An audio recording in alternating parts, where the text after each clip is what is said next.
Ravens flock. We have another big test coming up on Christmas night in a game against the San Francisco 49ers in prime time.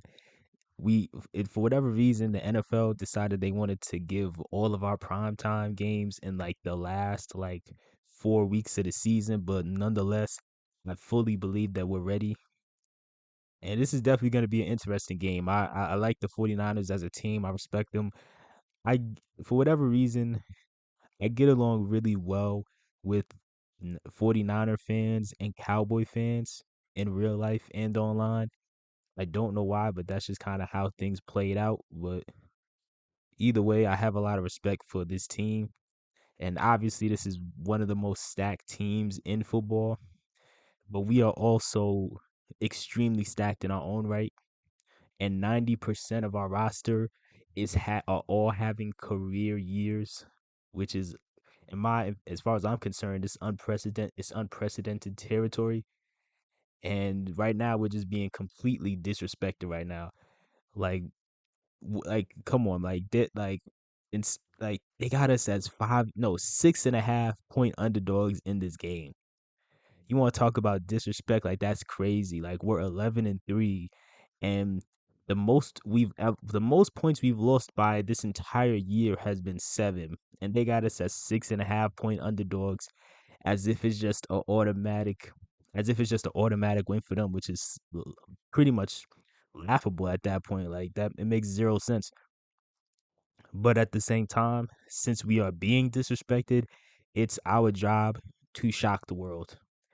And I wholeheartedly believe that on Christmas night, we are going to shock the world. And again, we will have to go face another test where we're going to have to overachieve to put the NFL on notice again. I thought the NFL was on notice after the Detroit Lions games. Apparently, they weren't. Thought the NFL was on notice after the Seahawks game. Apparently, they weren't. I thought the NFL was on notice when we beat the Rams in overtime, but apparently they weren't. But it is what it is. This is another reason why I say we have no choice but to get the 1 seed. Because even when we constantly prove ourselves and put the league on notice, they're constantly looking for new narratives to try to spin it and turn it into a conversation on why people still shouldn't take us seriously. It seems as though people completely forget that Lamar Jackson is 19-1 versus the NFC, and he's also 8-4 in games where he is the underdog. And it also seems like people forget that the Ravens are the best road team in the NFL with a 6-1 record on the road. You got people like Mike Florio, who clearly is still in his feelings because he was one of the people who picked Detroit to beat us, and because the Ravens posted him along with other people who picked the Lions, he's taken it personal, and he had the nerve to say that the Niners were gonna kick the crap out of us. When you look around this year, there's literally been no team to get even close to kicking to beating us down the way he's trying to make it seem like the Niners are about to, which is again why I say we have no choice but to shock the world. People are acting like this team, as much as I respect the Niners, people are acting like this is an unbeatable force. This team is an unbeatable force. When the fact of the matter is, as soon as they miss just two of their stars in Trent Williams and Debo Samuel, their team was slowly starting to fall apart and went on a 3-game losing streak.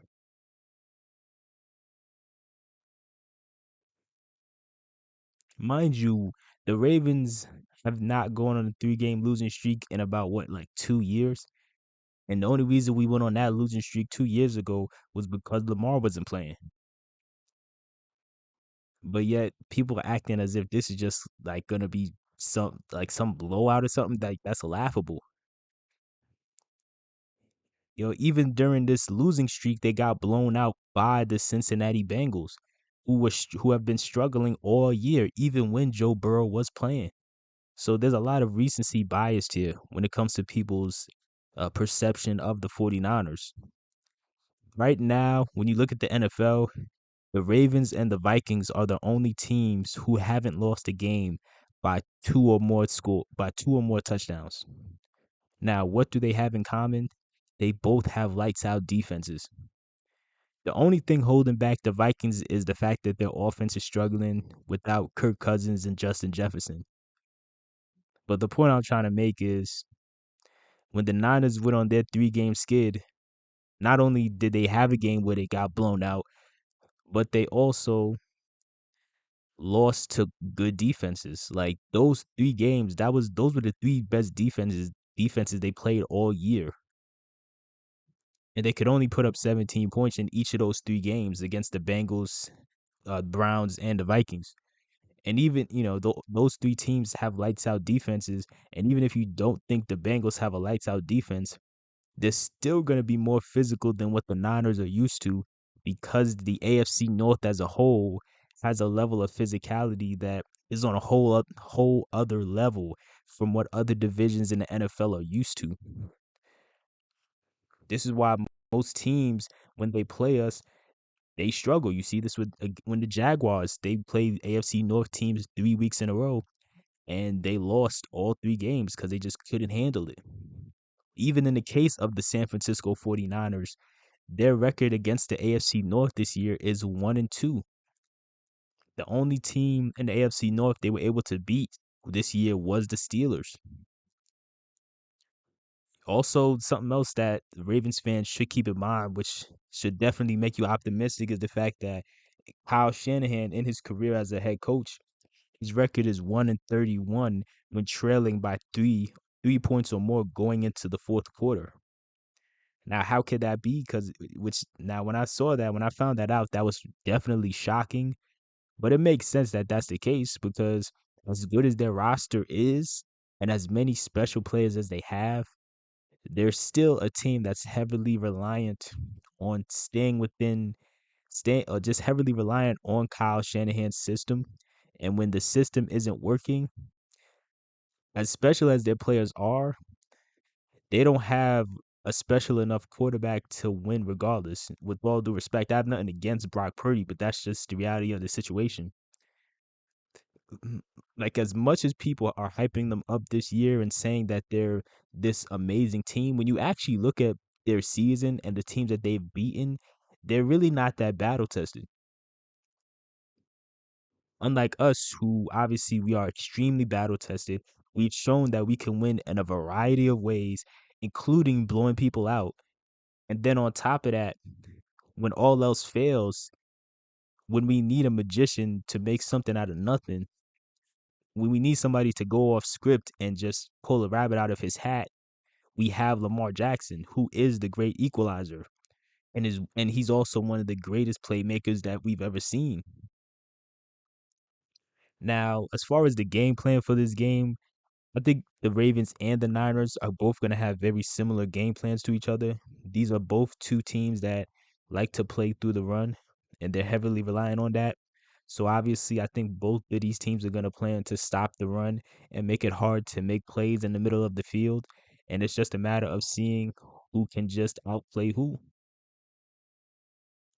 And obviously, I think we're going to because in reality, I think we just simply are the better team, regardless of what the media or casual fans want to say about us.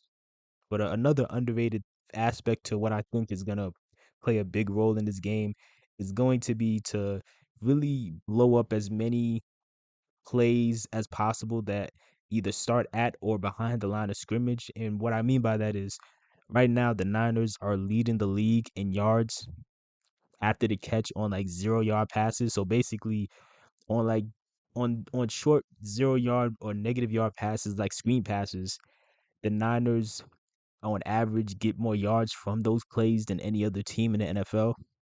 And I absolutely believe that that's going to be where Kyle Hamilton is going to shine the brightest because Kyle Hamilton, whether it was in the Chargers game or so many other games this year, he's shown that in those same situations, he can go into he has the necessary instincts to completely blow up a play.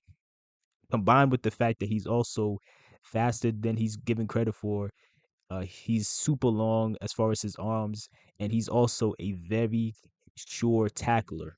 So I do believe that uh, Kyle Hamilton's going to play a major role. I also believe that Roquan Smith, Patrick Queen are going to have a major roles in this game too, of course, because the number one goal is going to be to try to neutralize Christian McCaffrey as much as possible.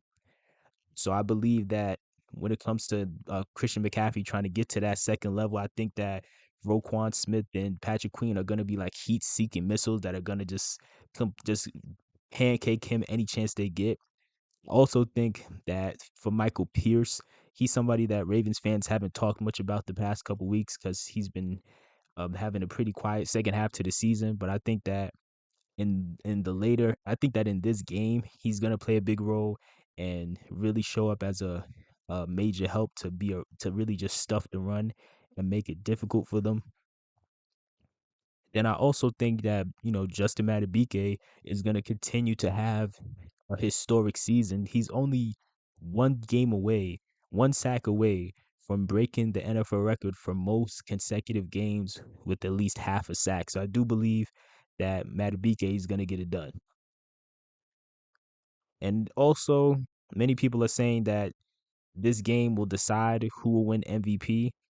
I think there's a strong case for that, but at the same time, we do have to remember that Dak Prescott and Tyreek Hill are still in the conversation. I know people are acting like they're not, but we have 3 weeks left, and people are very reactionary. Like they're very quick to overreact.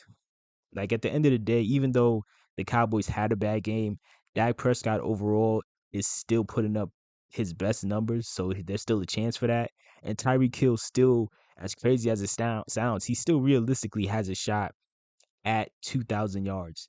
It may take almost a miracle, but he still has a shot at it.